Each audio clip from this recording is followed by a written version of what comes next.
Selamat pagi semua mahasiswa Teknik Elektro Universitas Anca Budi untuk kelas elektronika daya. Nah, di sini saya Mahendra Panjaitan akan melanjutkan materi kita ya. Nah, untuk materi hari kuliah hari ini yaitu bab 4 ya, rangkaian pemicu dan komutasi SCR. Nah, sebelum masuk saya mau ini ya memberitahukan dulu, menginformasikan dulu. Pada pertemuan sebelumnya kan saya mengatakan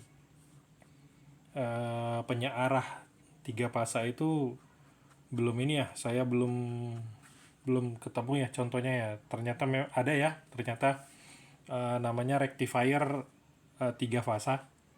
Jadi kalau sebelumnya saya bilang ini ya, penyearah tiga fasa ya sebenarnya jadi mirip seperti satu fasa, hanya saja ada digunakan memang penyearah tiga fasa untuk mesin-mesin industri yang berat. Nah, kalau bentuk bentuk produknya ya kamu bisa inilah, bisa coba cari sendiri ya, rectifier tiga fasa namanya ya, rectifier rectifier rectifier three piece ya. Nah, nanti bisa cari sendirilah contohnya. Oke, itu aja yang mau saya koreksi di pertemuan saya sebelumnya ya. Nah, jadi minggu sebelumnya kita membahas mengenai penyearah. Nah, untuk saat ini kita membahas mengenai aplikasi elektronika daya yang kedua, yaitu namanya adalah rangkaian pemicu. Pemicu ini bisa juga dianalogikan pulsa ya. Pemicu itu, pulsa itu sama lah ya, bisa pulse ya, pulse. Rangkaian pemicu dan rangkaian komutasi. Nah, sebenarnya kalau rangkaian pemicu ini bisa menggunakan banyak komponen elektronika daya ya. Tapi kalau komutasi biasanya hanya digunakan untuk SCR. Nah, tapi memang nanti kita bahas pemicu dan komutasi. Contohnya contoh dua-dua ini menggunakan yang SCR karena memang paling umum digunakan. Nah, diharapkan ketika nanti selesai kuliah ini ya kalian bisa memahami rangkaian pemicu, lalu memahami rangkaian komutasi. Apa sih maksud dari pemicu, apa sih maksud dari komutasi. Oke. Nah, kita lanjut dulu teman-teman ya. Nah, pertama kalau kita lihat pengertian yang dari buku ya. Jadi rangkaian pemicu, rangkaian penyulut sama lah ya, penyulut. Kalau bahasa Inggrisnya triggering, pulse sama lah itu. Jadi dikatakan pada aplikasi rangkaian elektronik daya, komponen semikonduktor lebih banyak difungsikan sebagai saklar elektronik. Sebagai saklar elektronis, komponen semikonduktor tidak dapat on off secara langsung. Nah, di sini maksudnya nggak bisa di on off secara mekanik ya, nggak bisa kita pencet gitu. Komponen transistor itu kan nggak bisa kita pencet, nggak ada tombolnya ya, nggak bisa kita on off kan secara mekanik. Nah, melainkan membutuhkan rangkaian dari luar yang menghasilkan sinyal untuk memicu agar komponen semikonduktor dapat bekerja. Untuk itu diperlukan rangkaian penyulut atau triggering circuit untuk mengaktifkan dan mengaktifkan ya, untuk mengaktifkan komponen. Jadi kalau pemicu itu biasanya mengaktifkan, komutasi itu menonaktifkan. Nah, ini bisa kita lihat di halaman 57 buku kita. Nah, kita lanjut dulu. Nah, kenapa butuh pemicu? Nah, tadi seperti yang di buku tadi dikatakan, saklar elektronik tidak bisa on tanpa pemicu karena nggak ada tombolnya. Nah, kedua, saklar elektronik memakai semikonduktor daya ya, karena untuk saklar dipakai semikonduktor, jadi butuh pemicu lah. Untuk mengonkannya butuh pemicu. Nah, SCR bisa digunakan sebagai saklar elektronik untuk DC dan AC. Jadi SCR bisa untuk listrik searah dan bolak-balik. Nah, BJT dan FET, field effect transistor, hanya untuk searah saja. Triac digunakan khusus untuk saklar yang AC, yang bolak-balik. Nah, jadi kita lihat di sini SCR bisa digunakan AC dan DC, ya, AC dan DC. Nah, komponen lainnya hanya DC saja, hanya yang AC saja. Jadi paling lengkap itu SCR ini, paling bisa paling apa? Bisa dua-duanya lah gitu. SCR ya. Ya, kita lanjut dulu teman-teman. Nah, rangkaian penyulut BJT dan FET dapat digunakan sebagai switching dan controlling. Jadi kalau kita ingat ya, fungsi elektronika daya itu kemarin kan ada 3 ya, switching, controlling, sama converting. Ya, jadi kalau transistor BJT dan FET hanya switching, controlling. Jadi dia bisa menghubungkan. Kalau controlling dia bisa mengatur berapa yang keluar, berapa disumbat. Jadi kayak mengatur tegangan lah ya. Nah, kedua, dalam hal controlling, BJT dan FET hanya mengatur sumber DC ke DC ya, tadi seperti di slide sebelumnya. Jadi BJT dan FET hanya digunakan untuk sumber listrik DC searah. Dalam hal switching, konfigurasi yang digunakan adalah common CE untuk BJT dan common drain source ya. DS itu drain source, drain dan source. Kalau di FET kan itu drain, source, sama gate. Kalau di transistor kan kolektor, emitter, basis ya. Nah, itu kakinya sama-sama 3, tapi ini konfigurasi yang digunakan ya inilah ya. Nah, yang berikutnya pada SCR berfungsi sebagai switch. Nah, ini jadi perbandingan ya. SCR bisa sebagai switch, controlling, sama converting. Nah, berarti di sini SCR ini bisa tiga-tiganya. Ya, SCR bisa tiga-tiganya. SCR mengubah DC ke DC, AC ke DC, dan DC ke AC. Nah, jadi bisa converting semua deh. Nah, SCR dioperasikan sebagai switch dengan memberi arus pada gate. Ya, nanti kita lihat gate-nya itu yang mana. Sebenarnya sih sudah ya di pertemuan sebelumnya, yang mana itu gate, mana itu anoda. Ya, kalau R kan SCR ini dioda ya, pasti ada anoda, ada katoda. Nah, tapi karena dia yang SCR ada tambahan gate-nya ya. Nanti kita lihat. Nah, ini SCR ya, rangkaian penyulut sederhana. Jadi ini anodanya, ini kan dioda SCR ya. Anoda positif, ini katodanya.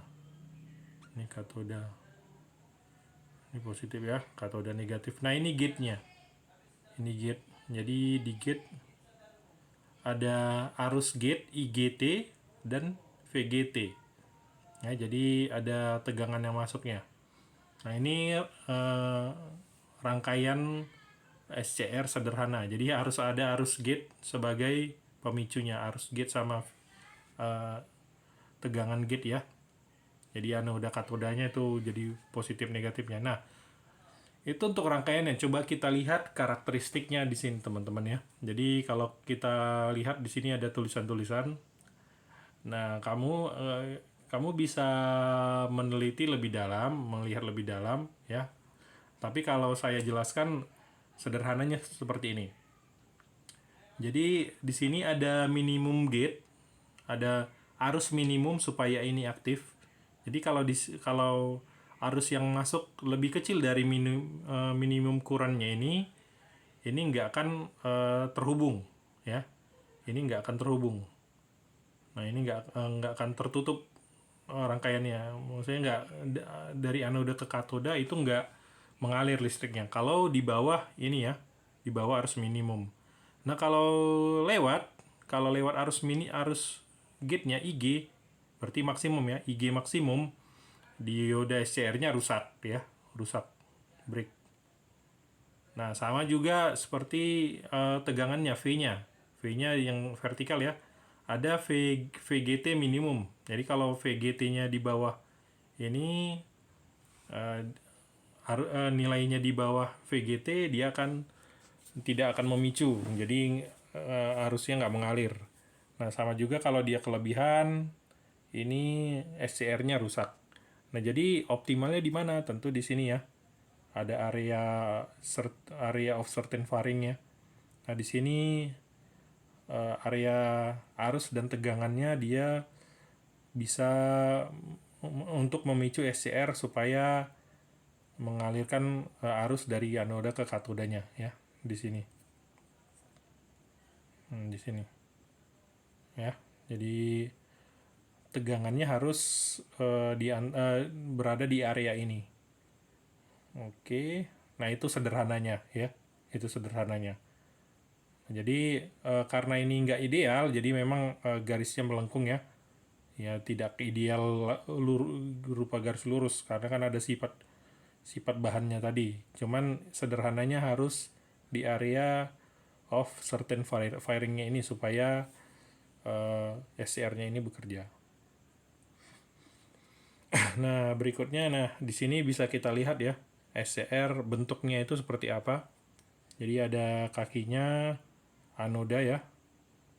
Ini katoda, ini gate-nya. Masuk dari sini. Nah, ini ada serinya TO220. Ini kayak 220 ini untuk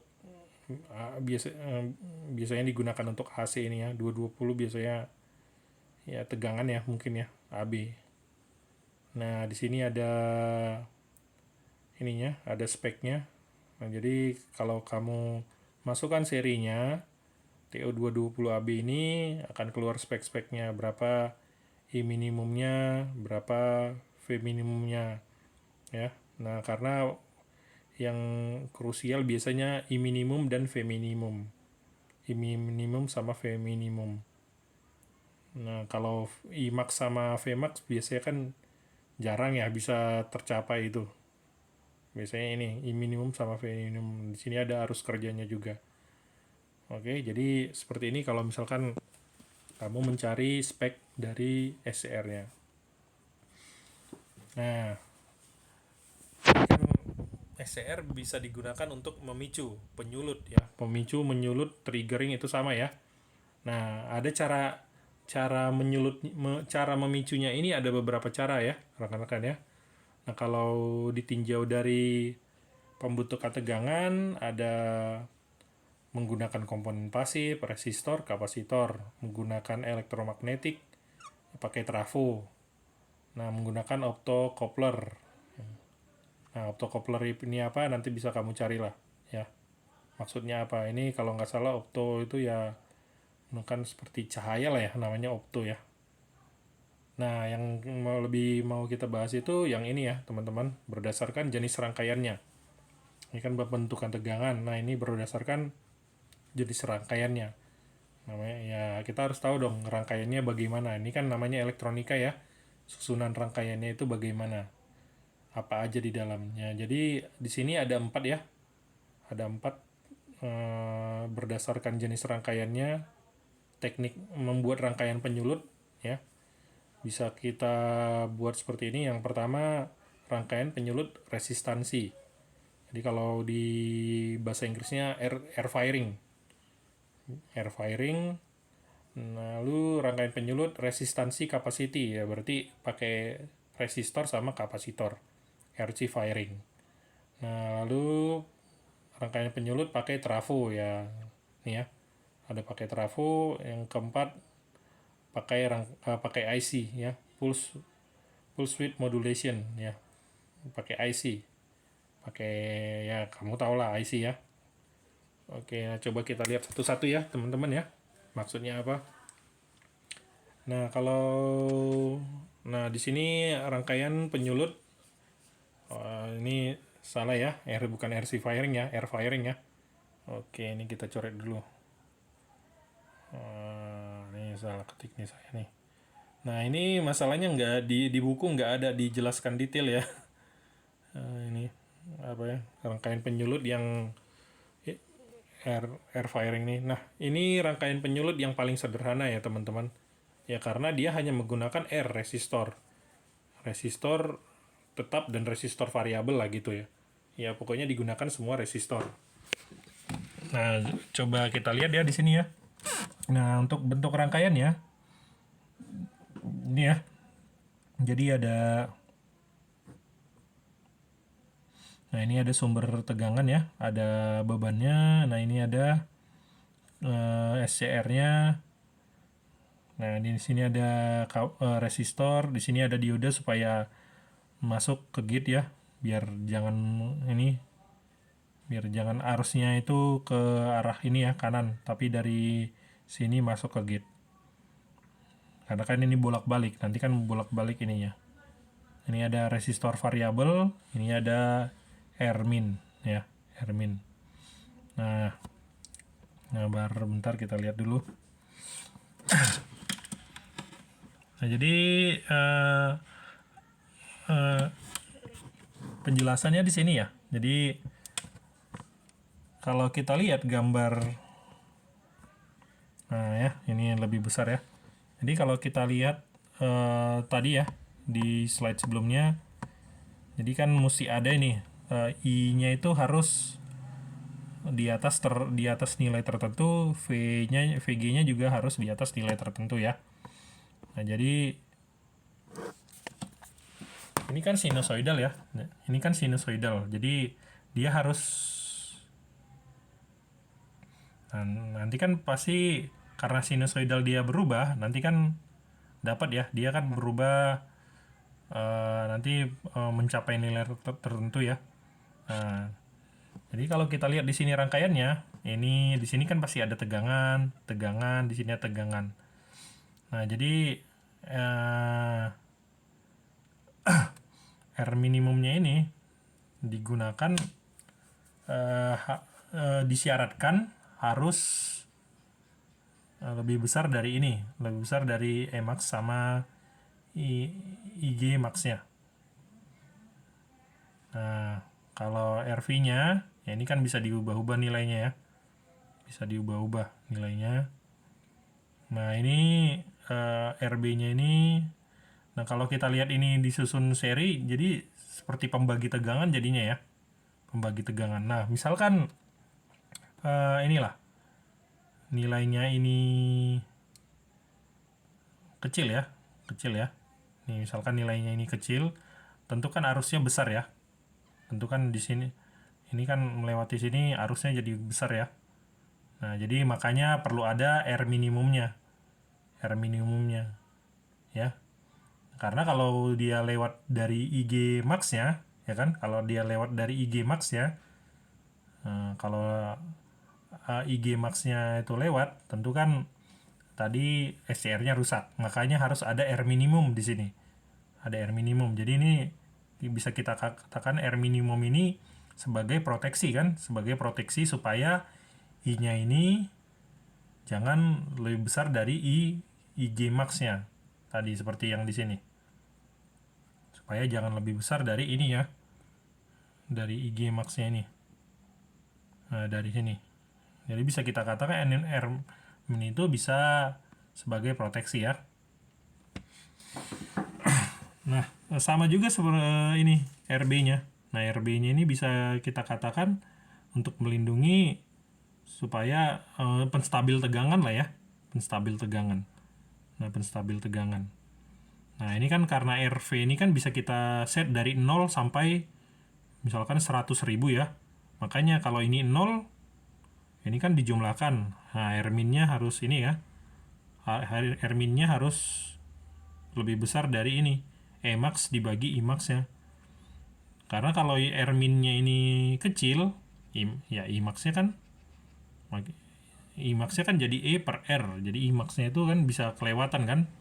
Nah, dan jadi ini karena ini kan bisa diatur RV-nya antara 0 sampai 10.000 contohnya kan ya.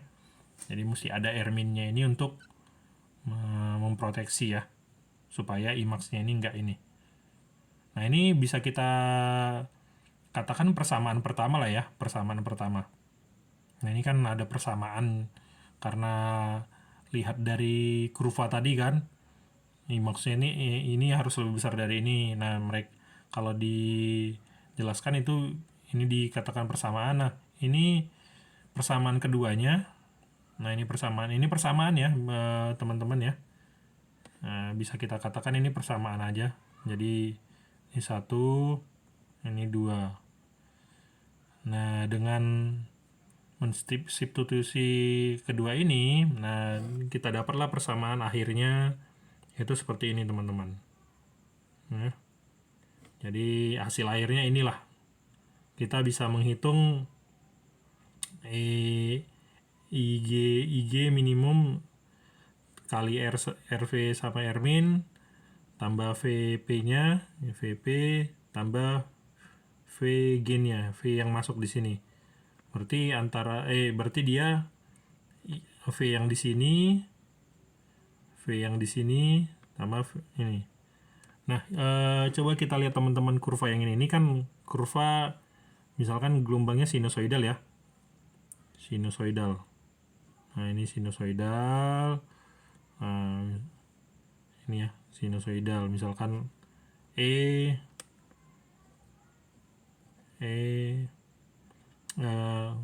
sama dengan sin omega T ya. Nah, itu kan kalau AC kan begitu kan. Nah, karena kita kita ubah ya nilai RV-nya ini ya. Jadi RV-nya ini kalau dia paling minimum ya dapatlah nanti ini ya, alfa. Nah, kalau katakanlah begini ya. Jadi kalau dia optimum ya, optimum RV-nya ini optimum, ini semua optimum ya, optimum lah ya. Nah, ini kan pasti nanti dia akan di sini, di tengah-tengah ini, di puncaknya ini. Nah, tengah-tengah ini kalau kita hitung itu kan 90 derajat kan, 90 derajat ya, 90 derajat. Jadi memang kalau dia optimum, inilah paling optimumnya 90 derajat. Jadi bisa kita katakan ya, jadi penyulutannya pasti antara sini sampai sini ya, berarti dari antara 0 sampai 90 derajat ya. Dia harus gate ini kan mesti ada tegangan gate ini kan mesti ada minimumnya tadi kan. Nah, kalau minimumnya di sini ya 0, tapi kan nggak mungkin 0 biasanya kan. Tadi kan ada, nah di sini kan nggak mungkin 0 ya. Nah, di sini kan tidak 0 ya. Pasti kan dia di V berapa dulu. Nah, kalau kita lihat di gelombang ya, nah itu kan bisa saja di sini ya, di sini ya. Nah, di sini. Nah, kalau kita atur nilainya ini, V-nya itu nanti makin bergeser. Makin bergeser. Nah, ketika tiba di titik optimumnya itulah ini, di tengah-tengah, pas di tengah-tengah ini nilainya paling maksimum, itulah 90 derajat. Nah, itulah sudut penyulutannya. Nah, sudut penyulutannya itu bisa kita hitung dari sini ya, teman-teman. Jadi karena tadi persamaannya seperti ini ya, yang ini ya, yang ini IG RV tambah Rmin VP yang ini ya, tingginya ini tambah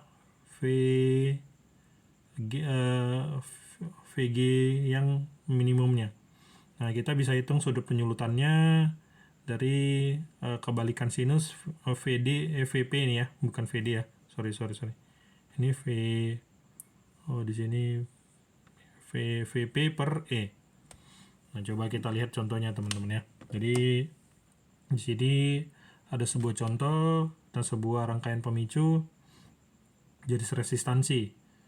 Nah, speknya seperti ini. Ada IG min-nya 0,1, VG min-nya 0,5. Nah, jadi ada sumber 24 volt ya. Nah, ini katakanlah sumber 24 volt. Dioda yang digunakan silikon. Nah, tentukan sudut pemicuan untuk sudut pemicuannya. Jadi RV ini yang variabel diputar jadi 100, R-nya 10. Jadi ini dia. Ini R-nya 10 kilo ohm, ini diatur jadi 100. Nah, ini RB-nya ya sebenarnya ada, tapi di persamaan ini jadi nggak masuk ya.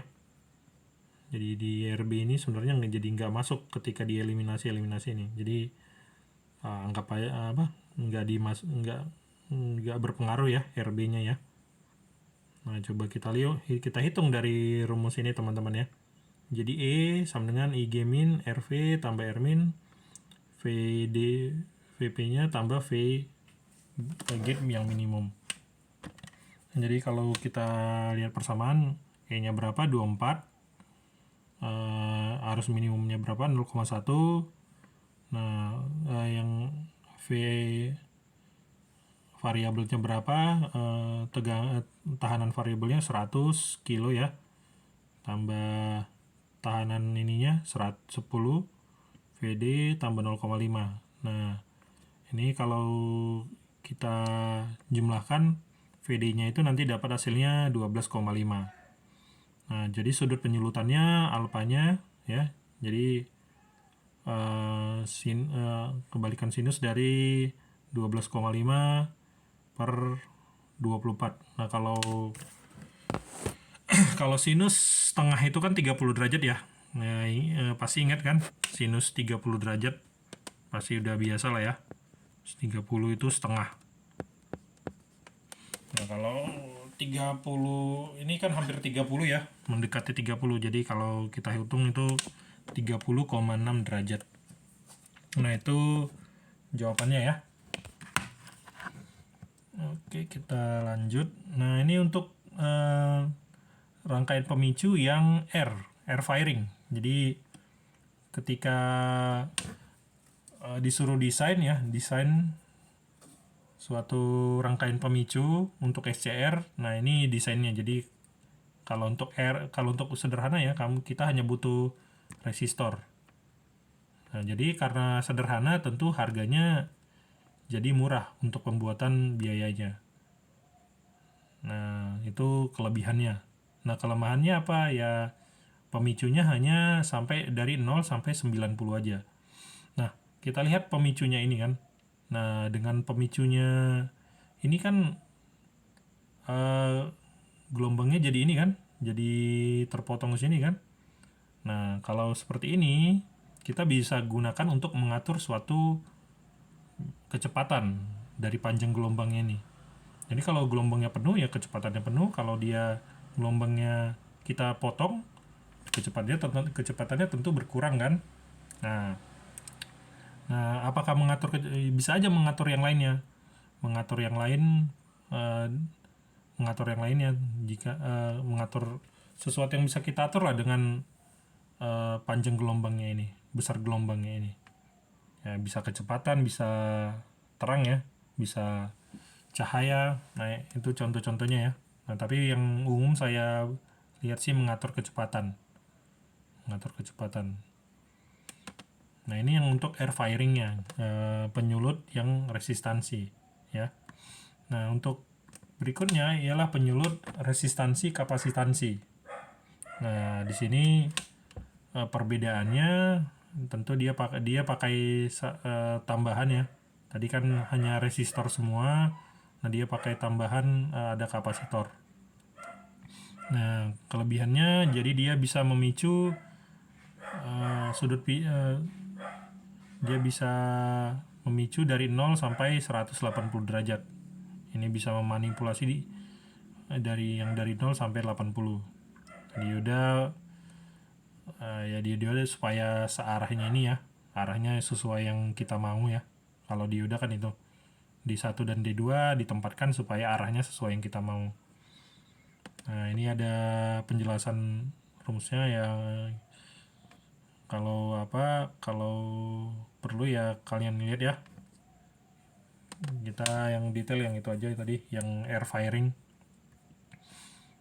Nah, ini yang untuk penyulut RC. Jadi bedanya Beda paling besar kalau R aja 0 sampai 90 derajat, kalau RC 0 sampai 180.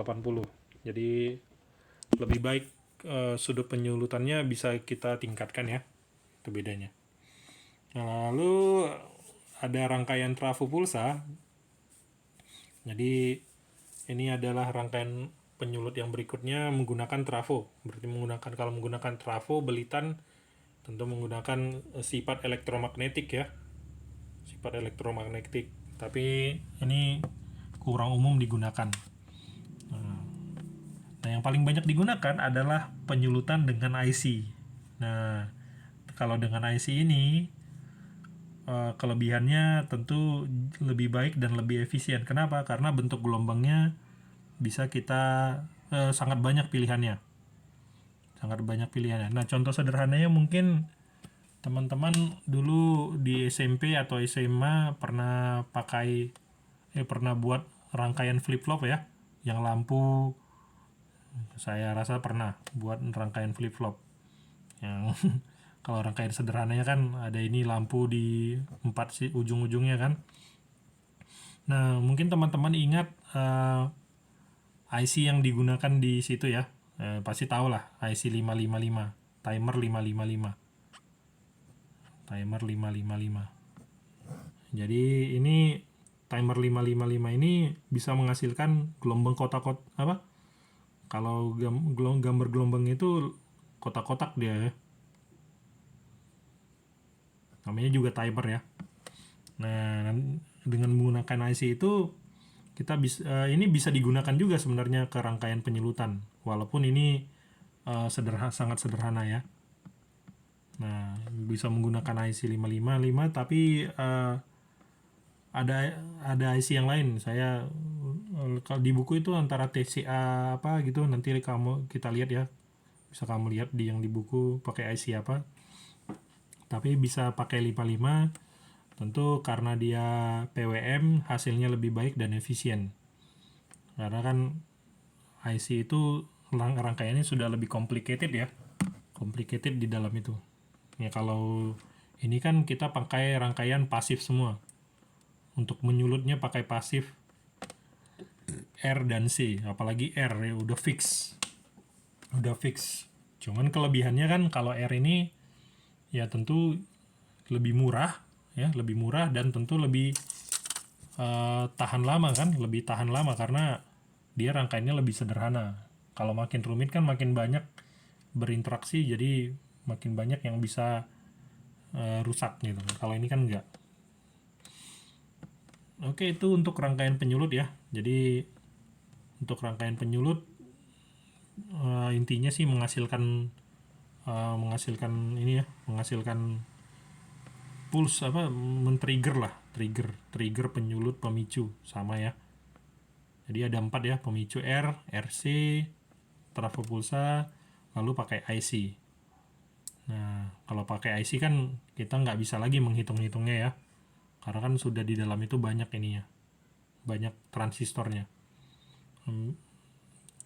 Itu kalau pakai IC lebih bisa kita simulasi, pakai software simulasi. Nah, itu untuk rangkaian penyulut. Nah, ini untuk berikutnya rangkaian komutasi. Jadi kalau komutasi ini bisa kita katakan kebalikan dari penyulut. Ya, rangkaian penyulut pemicu itu kan untuk menghidupkan SCR ya. Itu yang kita gunakan contohnya mengaktifkan SCR. Nah, SCR bisa digunakan untuk AC dan DC. Nah, kalau SCR pakai AC ya, kalau sifat SCR teman-teman ya. Jadi kalau SCR tadi ya, SCR sini ada gate-nya. Nah, kalau SCR ini pakai AC bolak-balik. Kalau pakai AC, nah kalau bolak-balik kan siklus pertama ini dari anoda ke katoda ya. Siklus pertama. Siklus kedua ini dari katoda ke anoda. Jadi bias maju, bias mundur. Nah, ini bisa ini makanya SCR-nya mati sendiri ya. Kalau dia bias maju hidup, bias mundur mati. Nah, karena kalau pemicunya dari pemicu SCR dipicu, diberikan pemicu, baru pemicunya itu bolak-balik ya. Pemicunya yang bolak-balik tapi ininya searah, misalkan dari sini searah terus, pemicu yang bolak-balik ini SCR-nya akan tetap aktif. Kalau pemicunya bolak-balik ya, ini searah terus. Nah, itu masalahnya teman-teman. Jadi kalau SCR ini yang lewat SCR ini bolak-balik, SCR-nya ya bisa nonaktif sendiri, nggak ada masalah. Nah, yang jadi masalah kalau SCR-nya ini mengalirkan yang searah terus ya. Yang searah terus. Oke. Jadi ketika dia mengalirkan anoda ke katoda searah terus, nah kalau ini udah dipicu sekali, yang dipicunya ini kita putus ya, kita putus listriknya, kita putus koneksinya, nggak ada arus sama sekali, lebih kecil dari IG tadi, kalau udah disulut ya, kalau udah ini SCR ini nggak akan mati teman-teman ya, nggak akan mati. Jadi kalau udah aktif sekali, kalau udah disulut sekali, ya sudah, dia akan hidup terus, nggak bisa dimatikan, nggak bisa di stop lah gitu ya. Nah kalau BJT sama FET, selama ada arus yang masuk ke basisnya, dia kan akan mengalirkan. Kalau arus basisnya itu nggak ada, dia kan nggak akan mengalirkan. Nah, beda sama SCR ini. Kalau udah dia mengalirkan sekali, ini kita stop, dia tetap mengalirkan. Nah, inilah fungsinya rangkaian komutasi teman-teman ya.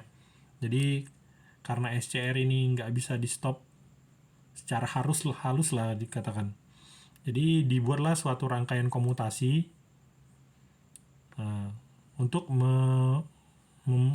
menonaktifkan SCR ini. Jadi kebalikan dari pemicu tadi, karena SCR sekali dipicu tidak bisa dimatikan kalau dia mengalirkan listrik DC ya. Nah, kita baca yang halaman 66. Ketika mengalirkan listrik searah DC, karakteristik dari SCR yaitu apabila sudah on, maka akan on terus walaupun arus pemicunya sudah dihentikan ya. Jadi kalau sekali on terus dia. Kecuali AC, ini kan DC ya. Kalau DC, tadi kan SCR-nya AC. Nah, cara mematikan SCR dikenal dengan istilah komutasi. Jadi kebalikan ya, kebalikan pemicu. Nah, cara yang digunakan untuk menonaktifkan SCR pada rangkaian DC ya. DC ya, ini lihat DC menggunakan skenario paksa. Nah, skenario paksa itu gimana? Nah, ini dia teman-teman. Jadi ya kalau skenario paksanya ya harus ada ini ya. Harus ada saklar di sini. Di line utamanya ini kan gate ya. Nah kalau sekali gate udah memicu aktif, ini nggak akan bisa berhenti kecuali dipaksa dibuka rangkaiannya. Nah inilah maksudnya paksa ya. Nah tapi kalau dalam rangkaian kita bisa buat seperti ini teman-teman. Jadi kalau dia mau dikomutasi, nah ini dicabut ya, atau dibuat bias mundur. Kalau dengan dengan sistem AC tadi, ini kan karena searah kan, ini kan searah. Nah ini kan searah berarti bias maju. Nah kalau seperti ini nggak akan mungkin bias mundur kan, kalau searah ya. Kalau bolak-balik bias maju, bias mundur bisa. Nah kalau searah, kita gimana caranya buat bias mundur? Nah kita gunakan kapasitor di sini ya, kapasitor. Nah kapasitor di sini. Biar supaya agak seperti AC tadi ya. Ini kan ada sumber searah ya. Ini kan positif ya. Ini negatif. Nah searah ini terus kan. Nah searah terus ini dari positif ke negatif terus. Nah supaya dia tidak aktif, kita buatlah caranya dia terjadi bias mundur. Ini kan bias maju. Gimana caranya kita buat bias mundur? Ya kita bisa gunakan di sini kapasitor. kapasitor. Nah, selain kapasitor bisa juga sebenarnya kita gunakan baterai ya kan? Walaupun di buku nggak ada, kita bisa sebenarnya gunakan baterai di sini, ya kan? Baterai. Nah, ini kita buatlah switch. Nah, switch apa? Bisa aja kita buat switch push ya, yang tekan sekali, nah, biar supaya mati kan. Nah, ketika kita tekan ini kan positif ya, positif memberi bias mundur ke SCR-nya, ya udah SCR-nya mati, nggak ini. SCR-nya mati, biarpun ini masih tertutup ya, ini udah nggak mengalir lagi dari positif ke negatif ya. Jadi bisa kita aja buat ini kan, switch apa? Saklar tekan. Ya kita tekan udah mati. Mesti kita ini lagi, kita alirkan lebih besar dari IG sama VG. Karena kalau sudah kita alirkan ini, mau kita stop pun ini dia nggak akan berhenti. Jadi kita buat di sini kapasitor atau baterai. Kita buat saklar, tinggal kita tekan, kita paksa supaya terjadi bias mundur. Udah mati dia SCR-nya. Oke, nah itu penjelasan sederhana ya. Kalau saya memang lebih suka menjelaskan dengan kata-kata sederhana. Jadi supaya teman-teman juga lebih mengerti ya. Nah itu untuk nah ini kesimpulan. Oke, kesimpulan. Nah, jadi kesimpulannya bisa kita dapat dari penjelasan tadi ya.